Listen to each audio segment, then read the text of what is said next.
call the case? Case number 005, Mnomzana Gumede, uqabene nomfazi wakhe, Mrs. Gumede. Namhlanje la enkantolo ngoba ngimangalela unkosikazi wami. Namhlanje ngisenkantolo ngoba umnyeni wami uthi mina ngimubi. Namanga. Futhi ngimzalela abantwana bambi. Ngilana ke namhlanje ngifuna imali yami elokona. Cela utshele inkantolo amagama akho aphelele. Igama lami nguNobuhle ngwaGumede. Cela utshele inkantolo amagama akho aphelele. Umkhomiseni wakwaGumede. Ngabe nihlobene kanjani nazana kanjani? Sinomkhomiseni sishadile, sinabantwana. Na ushade nayo nabantwana naye? Ngeshwa. Yebo noma cha? Sishadile ngempela. Ngabe size ngane enkantolo? Lo dodi wadlala ngami yona. Cela ungitshele into esize ngayo enkantolo, angikhumbuli kukhona igama lika dodi elifundwayo kubantu abala enkantolo. Ithi ngiqalele yona eqaleni ke yona la sahlangana khona. Ngoba phela sahlangana ku-online dating service angithi lezi zama-computer. Into zesimanje manje. Umuntu emuhle iziphalaphala nje ayaye ethombeni zakhe. Nami ngathatheka, ngaze ngancoma phela. Ngithi ngiyaqala ukubona umuntu emuhle njengegama lakhe. Ngingazi ukuthi uNobuhle ngoba kwenzekeni ngoba kahle kahle nje kufanele ngabe untombi kayise noma uphutha liyenzeka. Sixoxe ukuze kufike leso sikhathi phela sithi appointment ukuthi sizohlangana nini kuphi kanjani. Ukufika kwakhe ngempela muhle ngempela umntwana umuntu ngasitshela nami mfowethu kwaGumede ungamoshi isikhathi thatha na intombi shada. Ngempela ke kusasa kwakhona ngithumela abakhongi ngimlobole ngocash ingathi ngithenga isicathulo. So wambona then ngakusasa wayolobola. Angimoshanga isikhathi. Ekhipheni kwami ke amalobolo wena yona sagcina seshadile phela ngithi. Uyinkinga seyifika ke manje la sekufanele ngineze ingane yokuqala. Ayimbi into wena my lady. Mumbi ngathi yidumbe eligencwe yigeja. Ngiphuthume phela ke ngimfaka wesibili ke mina umntwana. Ngithi ngiyashesha mina ngimfana waGumede. Ngimfaka wesibili ke kuthi ke la esezwala khona lo wesibili. Hayibo. Kwayena lona emubi nje ngithi odokotela obaxaka. Sebafonela le kwazi ezu befuna bengazi ukuthi bazochaza kanjani ukuthi isilwane sini lesi. Wait. Uthi ingane yakho odokotela esibhedlela bafonele eZoo. Ngendlela bebexakeke ngayo Sis, zimbi ingane zakho? My lady, abantwana bami abekho bambi. Bafana naye. Shuthi abantwana mayemumbi yena, yingakho ebona ingane zami ukuthi zimbi. Ngithi mkhumule le nwele wena uzobona. Enye into ke futhi umuntu osimame mayiphuma ngaphandle uyayilungisa. Ngiyazilungisa nami ngisifaka imakeup, ngifaka iweave. Wayengakuboni konke lokho efika kumina. Yazi my lady, iyaxaka lento ukuthi uzokhuluma ngobubi beingane. Awukwazi ukuthi ungablame uclient wami ngeingane ezimbi. Because uclient wami uneqanda. Yiqanda nje cha into anayo. Umuntu ophethe imbewu nangya. Uyena ophethe imbewu embi. Enze ingane ukuthi siphume zile into eziyona. Kodwa naye lo ekuphileni kwakhe ube mumbi. Wagezwe yona ke imali manje uyambona ukuthi naye hayi ukuthi azikho izinto azenzayo. Mobuka nje inwele ngathi icilise amazini kabhontshisi. And ububi beingane it's plain and simple. Busuka khokho wakhona wabulawela uthakatha. Indlela ayimumbi ngayo uyazi ke my lady imphakathi ethu maba kwaba mumbi nje bavele bak-associate nokuthakatha.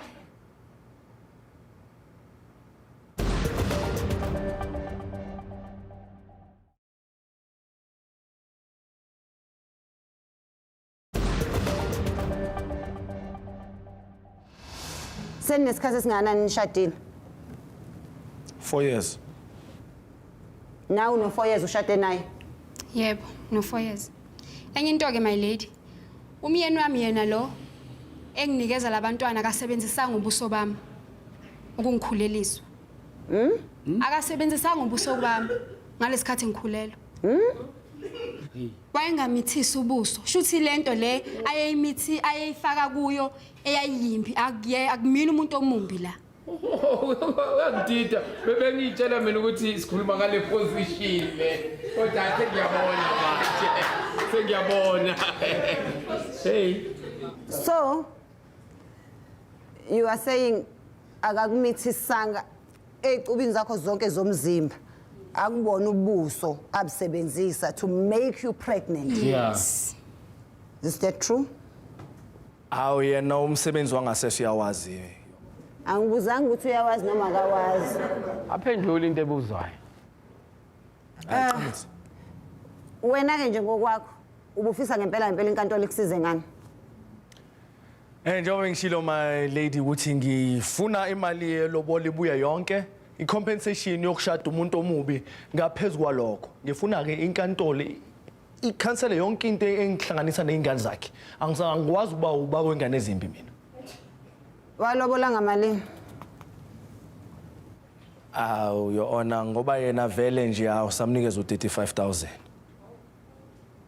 Madam, Yazi my lady. Hey. Akuthi uqaba ngim-understand ngoba uclient wami umbekezelele. Yabona uqwabe phela mombuka ngifuna sibe nalo iqiniso. Indlebe zakhe ngathi ingingila uyambona. Kodwa uclient wami umbekezelele emncane ke babembiza ngongingila vele. wawukuphi emncane? No, my lady angithi sihambile phela saya la ayikhulele khona. Sifuna ukuthola nakhona i-background senze investigation. Yabona manje buka ikhala lakhe ngathi stand. Ayike lento ayikhulumayo ona. Ubekezele uclient wami. Yonke leyo nto.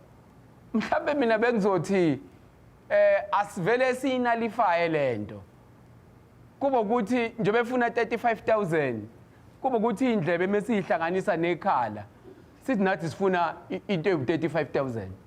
Ukuze lento kube khona umuntu ozophuma ngaphethe lutho la. Khona kokugcina nifuna ukusho.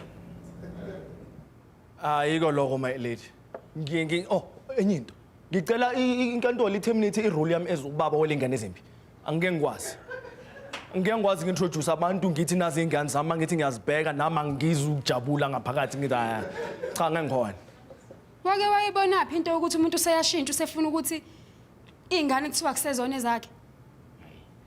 Maleli bengicela mina ukuthi ake mhlambe uclient wami anikezwe 35,000 ukuthi ubekezelele le yanto. Against 35,000 la ufunayo. Benzela ukuthi ngabe khona umuntu ophuma nemali la. Baqhubeke bathandana ayikho lento ayishoyo ngoba wafall in love nalento ayibona la. So mina my lady bengithi nje asilivale icala. Akulona icala ngempela leli singaze sidwele kulona kushona ilanga my lady. Kunembuzo ekufanele ngiyibuze yona before ngithathe isinqumo. Umbuzo wokuqala engiyibuza wona ukuthi kuyicala yini ukuthi umuntu ahlobise umzimba wakhe. Uma kuyicala kushuthi nokugqoka ingubo ngabe kuyicala ngoba akekho wazalwe egqokile. Uma kuyicala ukuthi umuntu wesifazane afake i-weave or i-wig or afake noma yini ekhanda lakhe. Kushuthi nokuthi uthatha unkosikazi wakhe umshuqulise kuyicala ngoba akekho ozalwa efake iduku. Ngizibuza ukuthi yini pho emhlabeni singahambi sonke sinqunu uma kuukuthi kubalekile kuthina sonke ukuthi sibe indlela esazalwa ngayo. Bese ngiyasiphendula ngokuthi izikhathi sezashintsha. Bese ngizibuza ukuthi uma ungena esitolo bekunika i-catalog ubheka izinto, for example i-fridge, kwi-catalog lisuke linayo yonke igrosa phakathi. Kuyicala yini ke uma sebezolideliver kwakho ukuthi lifike lingana grosa? Angiliboni icala kumuntu wesifazane ekutheni athi enhance i-beauty yakhe. Even esitolo uthenga into, you are only given 30 days to make sure ukuthi uyayi-checker, is it really what you wanted to buy? Is it really what the shop sold you? You can't then come back after 5 years, 4 years, uzoyiphinisela esitolo ngoba uthi wena usubonile ukuthi akuyona lo wawuyifuna. Ngamanye amazwi, mnumzane uyangidakela. Thank you, Your Honor. Senzekela namhlanje umdlalo wodwa nje. Mina bengiphatheke kabi sisafika kodwa manje ngijabulile ukuthi umnyeni wami icala zangazalwini. Uthi ngathi ngiyasola ukuthi kwayena lo mmeli lo ngathi uyena ubaba walengane. Angazi noma ungaboni ukuthi ngimumbi ngalesikhathi esafika kumina. So ngijabulile ukuthi intando yakho cha azange iziyenzeke. Ngizoyilungisa mina mangifika endlini.